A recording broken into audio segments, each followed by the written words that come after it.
Matter of fact, we might put this up as a bonus. Mm-hmm. Exclusive content on Fanbase. Yeah. We could do that.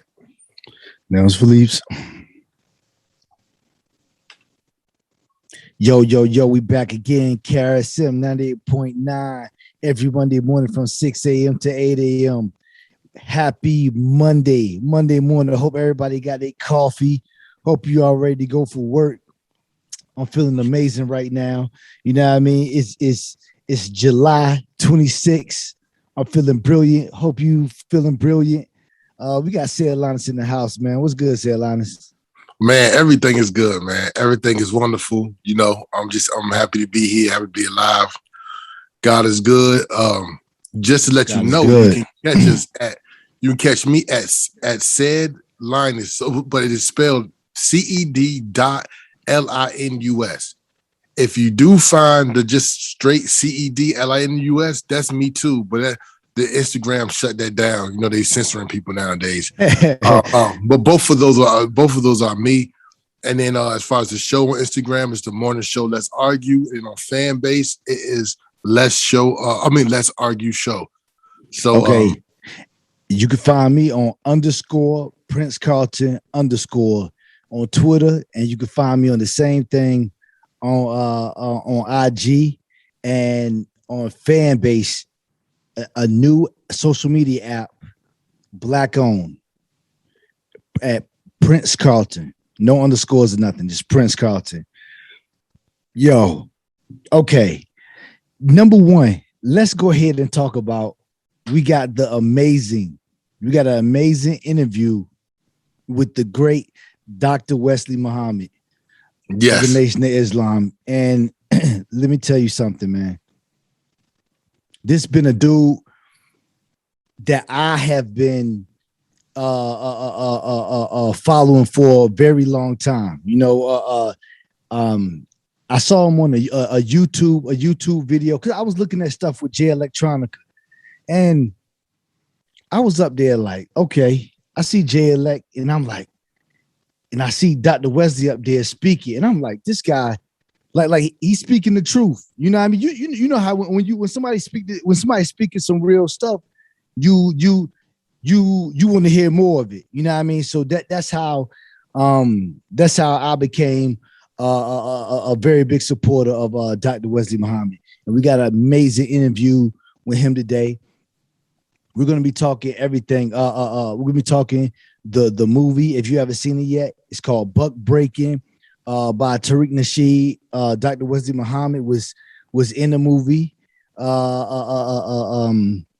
talking and giving historical facts. And we're gonna sit down and talk to him about the movie. We're gonna talk to him about vaccines, his book, the pot plot, a lot of other stuff. You don't want to miss this one for sure.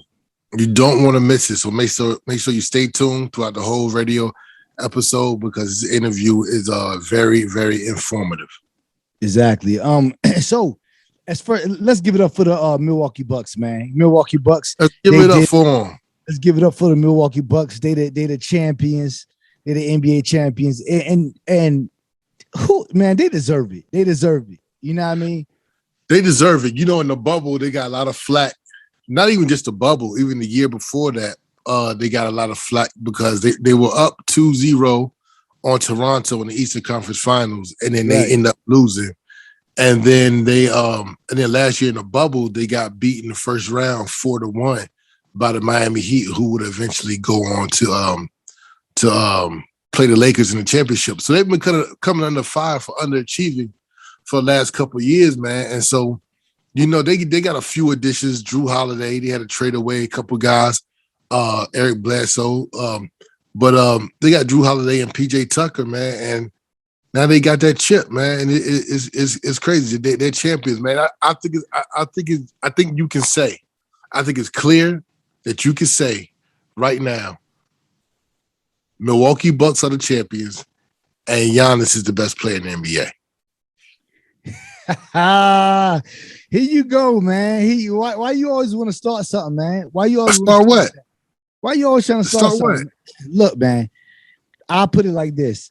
Let me tell you something. Let me ask you something. Would you say that Giannis is the best player in the NBA if they didn't win a championship? If they lost and didn't get in, and they lost in the Eastern Conference Finals, and they didn't get to play in the finals, would you say would you come out right now and say that Giannis is the best player in the league? Okay, If it was Brooklyn Nets, it was Brooklyn Nets. All right, you ready? Go ahead. Yeah, I'm ready. Okay, so over the last few years, I think it's been 3 years, I've thought that Giannis, even though he couldn't shoot that well, I thought that he's probably the best player in the NBA, but you can't give it to him if he has not gotten his first ring yet. And see, and I'm glad you brought that interview. I'm glad you brought that argument, because that's the same argument I have when people go back and say, "Oh, LeBron was the best player in the league in 07 and 0." Bro, he wasn't winning rings then. So it's like, even though he was good, if Kobe still won winning rings and Tim Duncan still won winning rings at that time, you can't tell me that LeBron James is the best player in the NBA. So I reserve. So same way with LeBron, with Giannis. Even though Giannis had won back-to-back MVPs, he won Defensive Player of the Year. He always has the best PER. He's always he's always first team All NBA and first team All Defense. I reserved the time to call him the best player in the NBA until he won a ring.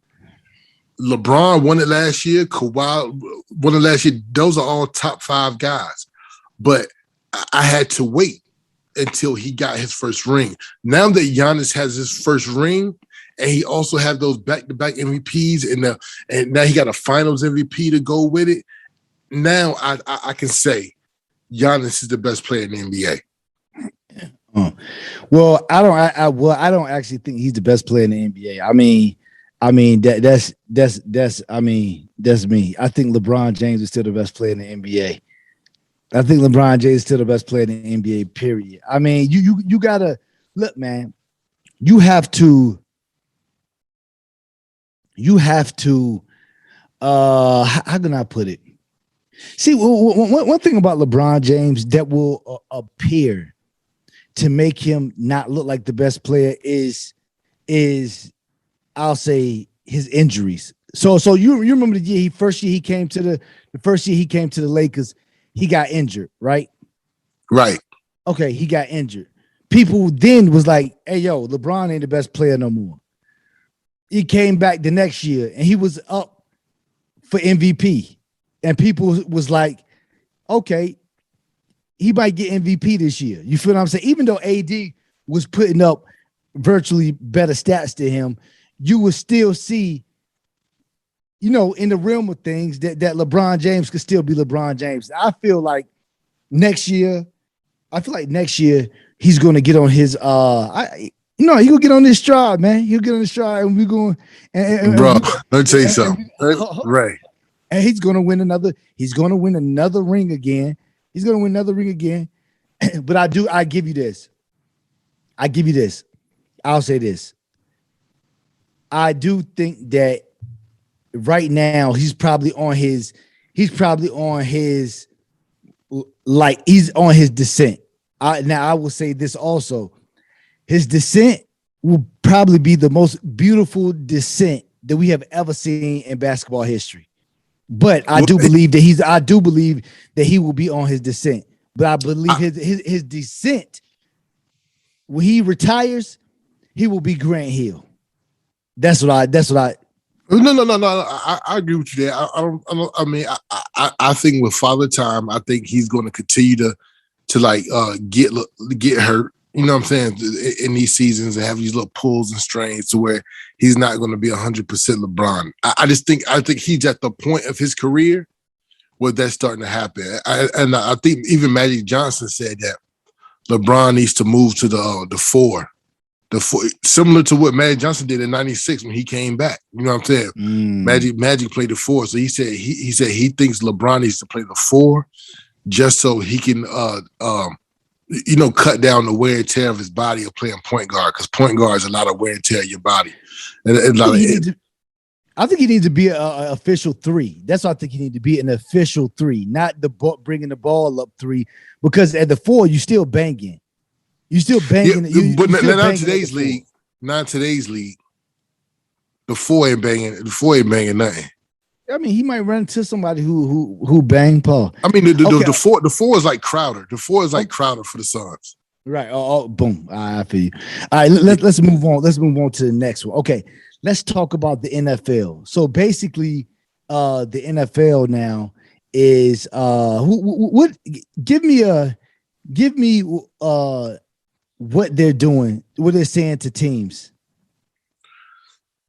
Okay, so because they're not mandating the vaccine, but it's a heavy penalty if you don't. You're pretty much like a burden on your team.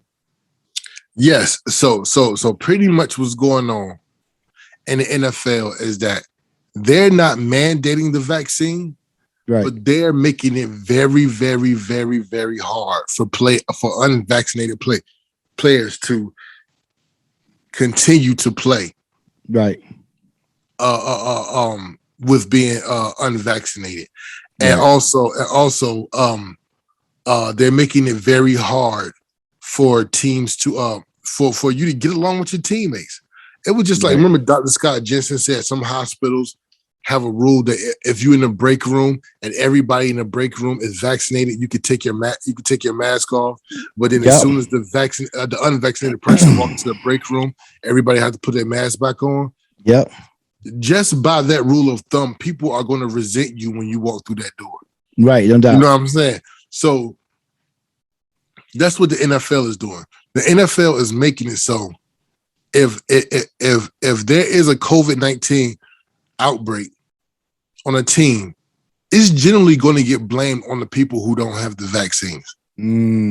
So what they're saying is that if these unvaccinated players there's certain protocols for teams who have everybody vaccinated. So if you have 100% vaccination, your team can do this. You don't have to wear masks. You can your team can, you know what I'm saying, meet together, travel, do all these different things. But if your team has players that are unvaccinated, those guys can't travel with the team. They gotta, you know what I'm saying, they gotta be on this quarantine thing through the season. And all this type of stuff. If your game is forfeited, if your game is moved or whatever, and I guess what it say, if the game is unable to be scheduled or something like that, then the team with the unvaccinated players or the most unvaccinated players is the one who take the loss. Yes. And we talk about money and we're talking about fines. And this today they came out, NFL to fine unvaxxed players $14,650 every time they violate a COVID-19 procedure. So just unvaxxed players, so unvaxxed NFL players will be subjected to a fine of $14,650 every time they violate COVID-19 procedures.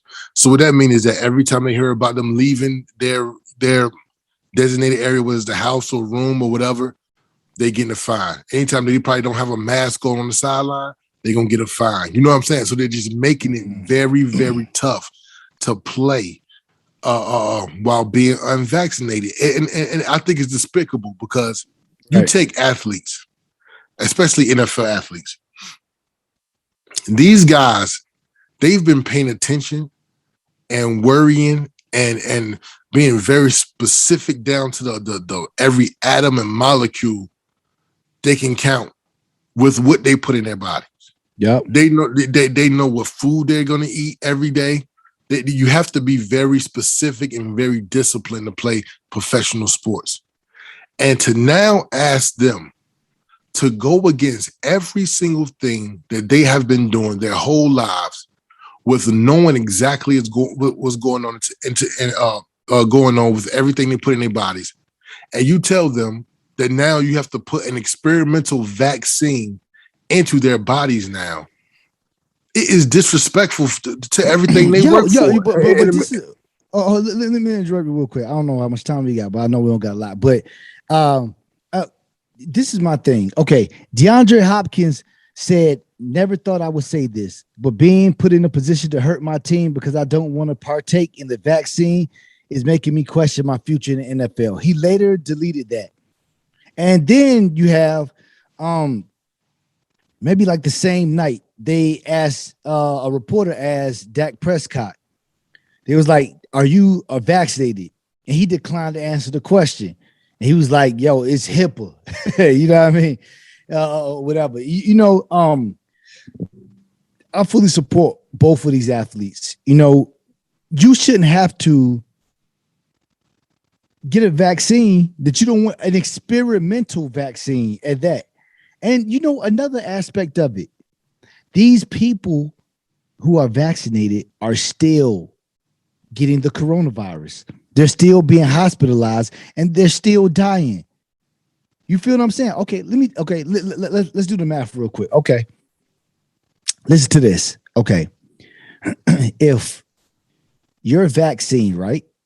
Your vaccine is supposed to help you not get the vaccine, that help you not get the virus, in which people who get the vaccine still does get the virus. And then you know what their rebuttal to that is? Oh, it helps with hospitalization, it helps with serious illness, It just makes it so I don't have a serious reaction or serious illness or hospitalization or death. Okay. Well, if that's for you to not be hurt and to not be hospitalized, and why do you care if somebody else get it or not? If they want to hurt themselves, then they can hurt themselves. You feel what I'm saying? Right. I'm just going to put this tidbit out of here before we go into the next block. Running back Leonard Fournette said he tweeted on Thursday, "Vaccine, I can't do it." Antonio Hamilton, a newcomer, expected to provide depth at the cornerback position, called the vaccines experiments in a tweet and said, "If they get rid of me for sharing information to the misinformed, then so be it." So it's going to be interesting to see what happened with the Bucs and NFL at large. Wow. Yeah. So that was 2 Bucs players. 2 Bucs players, yeah. Amazing. Yep. All right. KRSM 98.9 every Monday morning from 6 a.m. to 8 a.m. We got an amazing interview with Dr. Wesley Muhammad. Dr. Wesley Muhammad. Stay tuned.